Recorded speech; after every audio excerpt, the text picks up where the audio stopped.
नमस्कार मंडळी, श्री स्वामी समर्थ. उद्या येत आहे गुरुपुष्यामृत योग.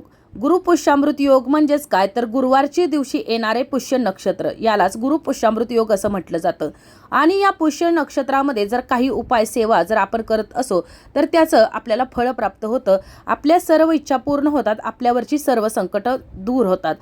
आता आपण आज या व्हिडिओमध्ये असाच एक साधा सोपा परंतु अत्यंत प्रभावी उपाय या गुरुपुष्यामृत योगावर करायचा आहे याविषयीची माहिती जाणून घेणार आहोत. तर व्हिडिओ शेवटपर्यंत पहा, जेणेकरून महत्त्वपूर्ण माहिती तुमच्यापर्यंत पोहोचेल.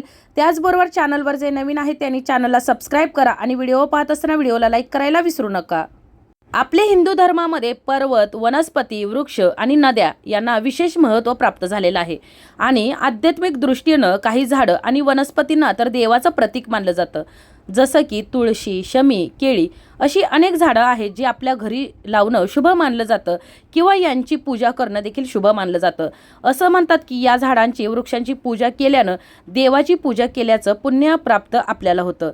अशा काही झाडांमध्ये देवी देवतांचा वास असतो. या झाडांची पूजा केल्यानं आपल्याला देवतांचा आशीर्वाद प्राप्त होतो. तर असेच एक अत्यंत पवित्र आणि शुभ मानले जाणारे एक झाड आहे ज्यामध्ये देवी देवता वास करत असतात. आणि त्या झाडाचेच पान आपल्याला या गुरुपुष्यामृत योगावर आपल्या घरी घेऊन यायचं आहे आणि त्याची पूजा करायची आहे. आता हे जे झाड आहे तर ते झाड आहे औदुंबराचं. आणि या औदुंबराच्या झाडाच्या पानाचा उपाय आपल्याला या गुरुपुष्यामृत योगावर करायचा आहे. साक्षात दत्तनिवास असलेला पवित्र वृक्ष म्हणून या औदुंबराची ख्याती आहे.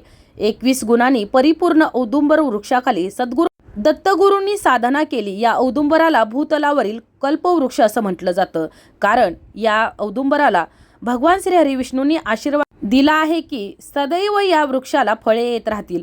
तसेच या झाडाचे पूजन भक्तिभावाने केल्यास आपल्या सर्व इच्छा मनोकामना पूर्ण होतील, सर्व संकट विघ्न दूर होतील.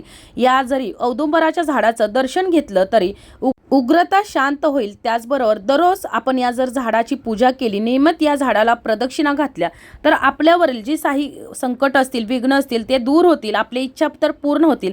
त्याचबरोबर अपत्य प्राप्ती देखील होईल.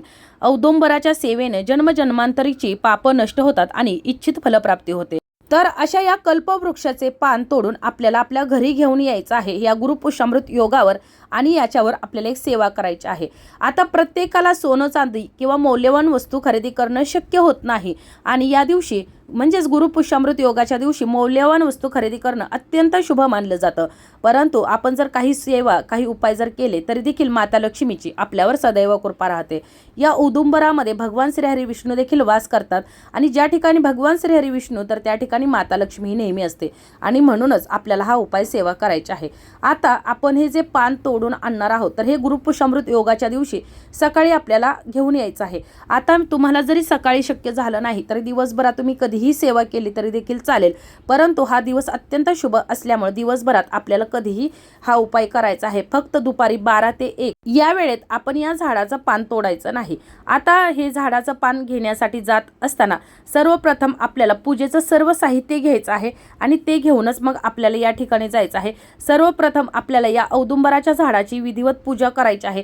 पाणी अर्पण करायचं आहे. पाणी अर्पण करत असताना या पाण्यामध्ये चिमूटभर काळे तीळ टाकायचे आहेत आणि चिमूटभर हळद टाकायचे आहे आणि ह्यातील थोडंसं पाणी वाचून आपल्याला घरी घेऊन यायचं आहे आणि राहिलेले पाणी आपल्याला या औदुंबर वृक्षाला अर्पण करायचं आहे. या औदुंबराची विधिवत पूजा करायची आहे. अक्षदा व्हायच्या आहेत. या औदुंबराला तुम्हाला पिवळ्या रंगाची फुलं, पिवळ्या रंगाच्या अक्षदा अर्पण करायच्या आहेत. भगवान श्रीहरी विष्णूंना पिवळा रंग अतिशय प्रिय आहे, त्यामुळं आपल्याला या ठिकाणी भगवान श्रीहरी विष्णूंना प्रिय असणाऱ्या सर्व वस्तू अर्पण करायच्या आहेत. आणि त्यानंतर आपल्याला त्या ठिकाणी बसून दत्तगुरूंचं, भगवान श्रीहरी विष्णूंचं, माता लक्ष्मीचं नामस्मरण करायचं आहे. श्री स्वामी समर्थ महाराजांचं नामस्मरण करायचं आहे. मनापासून तुम्हाला आपल्या सर्व इच्छा मनोकामना पूर्ण करण्यासाठी त्या झाडाला, वृक्षाला प्रार्थना करायची आहे. आणि नंतर प्रार्थना करायची आहे की या झाडाचे, या वृक्षाचे एक मी पान तोडून घेत आहे, तर मी हे पान घरी घेऊन जात आहे, कारण माझ्या कुटुंबावरील सर्व संकट विघ्न दूर करण्यासाठी याचा मी उपाय करणार आहे, सेवा करणार आहे. तर तुम्ही माझ्यासोबत माझ्या घरी यावं आणि माझ्यावरची सर्व संकट विघ्न दूर करावीत, माझ्या घराची, मुलाबाळांची प्रगती करावी, दारिद्र्य दूर करावं. अशा प्रकारे या वृक्षाला प्रार्थना करायची आहे. त्यानंतर एक पान तुम्हाला या झाडाचं तोडून घ्यायचं आहे आणि ते पान घेत असताना देखील थोडंसं मोठ्या आकाराचंच तोडून घ्यायचं आहे. आणि घरी घेऊन आल्यानंतर सर्वप्रथम या पानाला तुम्हाला गंगाजलाने स्वच्छ स्वच्छ धुवायचं आहे किंवा तुम्ही स्वच्छ पाण्यानं धुतलं तरी देखील चालेल. आणि त्यानंतर अखंड अक्षदा घ्यायच्या आहेत. अक्षदा देखील पिवळ्या करून आपल्याला घ्यायच्या आहेत. या अखंड अक्षदावरती तुम्हाला हे पान ठेवायचं आहे. अखंडच अक्षदा असाव्यात, अक्षदा तुटलेल्या नसाव्यात. त्याचबरोबर पान घेत असताना देखील पान कुठेही तुटलेलं फाटलेलं किडलेलं नसावं असंच पान आपल्याला घ्यायचं आहे. त्यानंतर या पानाची आपल्याला माता लक्ष्मी समोर ठेवून विधिवत पूजा करायची आहे. या अखंड अक्षदावरच हेच पान ठेवायचं आहे. पूजा करायची आहे, सेवा करायची आहे. आणि हळदी कुंकू अक्षदा फुलं वाहून झाल्यानंतर आपण मनापासून या औदुंबर वृक्षाच्या पानाला प्रार्थना करायची आहे. जी काही संकट आहेत, विघ्न बाधा दूर करण्यासाठी. आणि त्यानंतर श्री महालक्ष्मी अष्टकम किंवा श्री सुक्तमचं तुम्हाला एक वेळा पठण करायचं आहे. पुन्हा एकदा तुम्हाला दत्तगुरूंचं नामस्मरण करायचं आहे. त्यांना प्रार्थना करायची आहे. भगवान श्री हरिविष्णूंना प्रार्थना करायची आहे. जी काही मनामध्ये समस्या असेल, अडचण असेल, ते विघ्न असतील तर ती दूर करण्यासाठी प्रार्थना करायची आहे. आणि ही जे आपण औदुंबराच्या झाडाचं जे पान आणलेलं आहे तर ते तुम्हाला ती याच ठिकाणी ठेवून द्यायचं आहे. दिवसभर पान हे ठेवायचं आहे. तुम्ही कधीही हा उपाय जरी करत असाल तरी देखील तुम्हाला हे पान लक्ष्मी मातेसमोर भगवान श्री हरिविष्णूंची ज्या ठिकाणी पूजा केलेली आहे तर त्या ठिकाणी ठेवून द्यायचं आहे. आणि त्यानंतर दुसऱ्या दिवशी म्हणजे शुक्रवार येत आहे तर शुक्रवार हा देखील माता लक्ष्मीला समर्पित वार आहे. आणि त्यामुळे तुम्हाला या शुक्रवारी हे जे आपण ठेवलेलं पान आहे तर ते पान घ्यायचं आहे आपल्या हातामध्ये. त्यावरती तुम्हाला या अखंड अक्षदा ठेवलेल्या आहेत तर त्यातील 21 अखंड अक्षदा मोजून घ्यायच्या आहेत आणि त्या पानावरती ठेवायच्या आहेत. उजव्या हातामध्ये तुम्हाला या अक्षदाने हे पान धरायचं आहे. पुन्हा एकदा माता लक्ष्मीचं नामस्मरण करायचं आहे. जी काही तुमच्यावर विघ्न आहेत, संकट आहेत, बाधा आहेत ते दूर करण्यासाठी प्रार्थना करायची आहे. हे सर्व करण्यापूर्वी आपल्याला आपल्या देवघरातील देवी देवतांची, इष्टदेवतांची पूजा करायची आहे. तुळशी मातेची पूजा करायची आहे. तुळशी मातेला जल अर्पण करायचं आहे. आणि त्यानंतर आपल्याला ही जे पान आणि अक्षदा आहेत तर त्या उजव्या हातामध्ये घेऊन बसायचं आहे. इच्छा मनोकामना पूर्ण करून झाल्यानंतर एक वेळा श्री सुक्तमचं पठण करायचं आहे. जर तुम्हाला ते शक्य होत नसेल तर 108 वेळा तुम्हाला ओम श्री महालक्ष्मी नमः या मंत्राचा जप करायचा आहे. अशा प्रकारे ही सेवा झाल्यानंतर तुम्हाला हे जे पान आहे आणि अक्षदा आहेत लाल रंगाच्या एका कपड्यामध्ये बांधायचा आहे. आता कपडा घेत असताना कपडा नवीनच असावा, वापरलेला कपडा नसावा. आणि त्यानंतर तुम्हाला या ज्या अक्षदा आणि हे पान आहे तर त्याची पोटली तयार करायची आहे. आणि ही पोटली घेऊन तुम्ही ज्या झाडाचं हे पान तोडून घेऊन आलेलं आहे तर त्या झाडाजवळ तुम्हाला पुन्हा एकदा जायचं आहे. पुन्हा या झाडाची तुम्हाला पूजा करायची आहे. या झाडाला जल अर्पण करायचं आहे. आणि त्यानंतर आपण ही जी पोटली केलेली आहे म्हणजेच हे पान ज्यामध्ये बांधलेलं आहे तर ती पोटली आपण या झाडाच्या एखाद्या फांदीला बांधायची आहे. बांधत असताना जी काही संकट आहेत, विघ्न आहेत तर ती दूर करण्यासाठी तुम्हाला प्रार्थना करायची आहे. मनापासून आणि श्रद्धेने केलेली कोणतीही सेवा ही वाया जात नाही.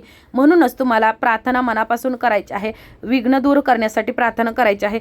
ज्या वेळेला तुम्ही जात असाल तर तुम्ही कोणाशी न बोलता शांतपणे जायचं आहे. माघारी येत असताना देखील आपल्याला त्याच प्रकारे यायचं आहे.